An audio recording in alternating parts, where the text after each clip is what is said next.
Hi guys, today we're going to discuss highest common factor, lowest common multiple, and how do we actually calculate this. Let's take a number to start off with as our worked example. So we'll start off with 12, nice and easy.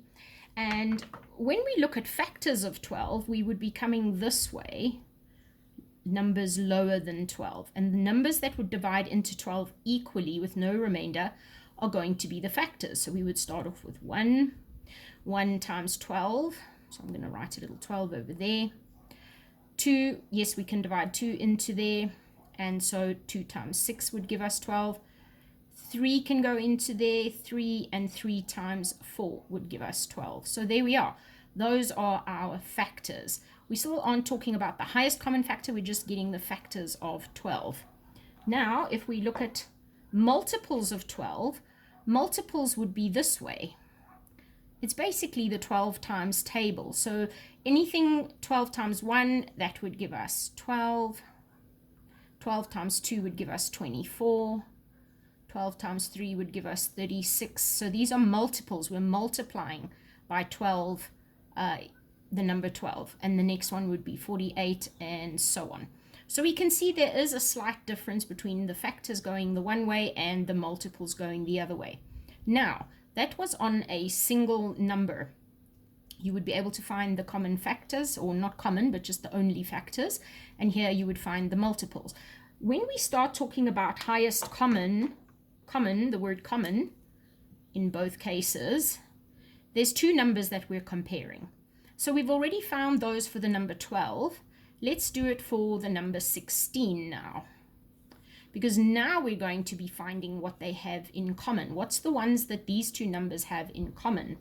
So if we go to the factors of 16, where we're going this way, numbers that will divide into 16, we're going to start off with 1, and obviously 16. 2 can go in there 8 times. 3 can't, but 4 can. And 4 would only go in 4 times. So that's actually it. Those are the common factors of 16. Now, if we look at multiples of 16, it would be 16 times 1 is 16. And 16 times 2 is 32. And 16 times 3 is 48. And so we would carry on. Now, the way to compare these is to put the numbers side by side and see which is the highest one that they have in common. If you look, they've both got a 1, a 2. This one's got a 3, so that doesn't count because this one doesn't. Here's a 4 that they both have. Okay, so they both have a 4. This has a 6, but this doesn't, 8, etc., etc. So here, the 4 is the one that they have in common, and it's the biggest. They do have a 1 and a 2, but that's not the highest common factor. The highest or biggest is the 4. These are now discarded because they don't both share those numbers. I hope that makes sense for you guys.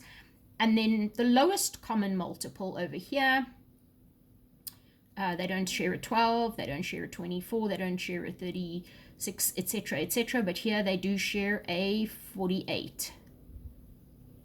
And that's the lowest common multiple. So between 12 and 16, the L.C.M. is 48. And the highest common factor between 12 and 16 is 4. And there you are. If you need more help on how to do all of this and a more thorough breakdown, catch the other videos in the long form. Cool. Catch you guys later.